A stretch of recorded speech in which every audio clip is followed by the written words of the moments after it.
मुझे बहुत दुख हुआ कि आजादी के 75 साल के बाद अपने आप को सबसे मजबूत प्रधानमंत्री बताने वाले प्रधानमंत्री नरेंद्र मोदी जी भारत की तुलना पाकिस्तान से, बांग्लादेश से, नेपाल से कर रहे थे। अरे आप भारत की तुलना विकसित राष्ट्रों से कीजिए, भारत की तुलना पाकिस्तान से मत कीजिए। आप कह रहे हैं वहां इतनी महंगाई, वहां इतनी महंगाई, यहां कम महंगाई।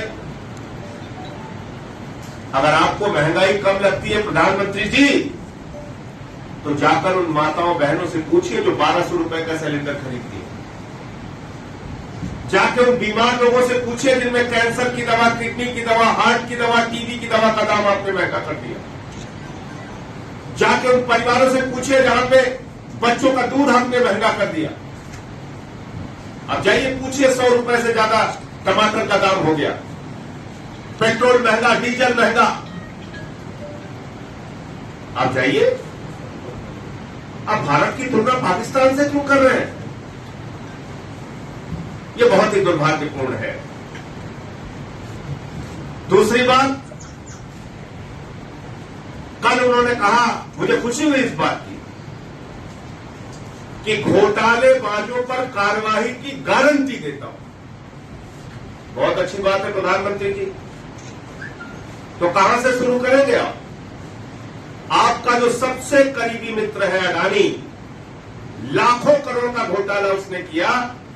अकेले मॉरिशस में एक पते पे 6 कंपनी खोल के 42,000 करोड़ रुपए का कालाधन हिंदुस्तान में अपनी कंपनियों में लगाया। उससे शुरुआत कर लीजिए।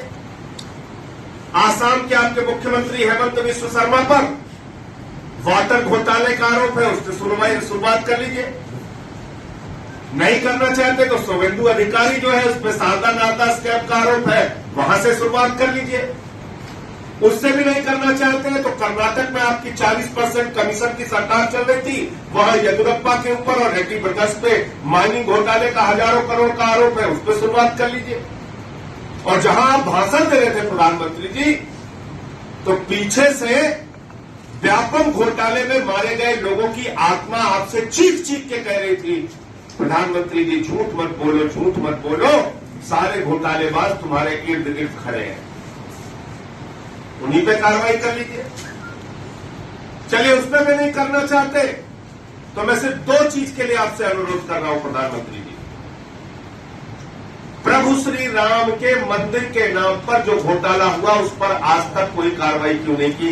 एक गारंटी उसी के नाम पे पूरा कर दीजिए। उज्जैन में, महाकाल में सप्त ऋषियों की प्रतिमाएं टूट गई, भगवान शिव की मूर्ति टूट गई, वहां जो घोटाला हुआ है उसकी जांच शुरू कर दीजिए। 2 धार्मिक स्थानों से जांच शुरू कर दीजिए। आप इस देश को लगातार झूठ बोल बोल के गुमराह कर रहे हैं।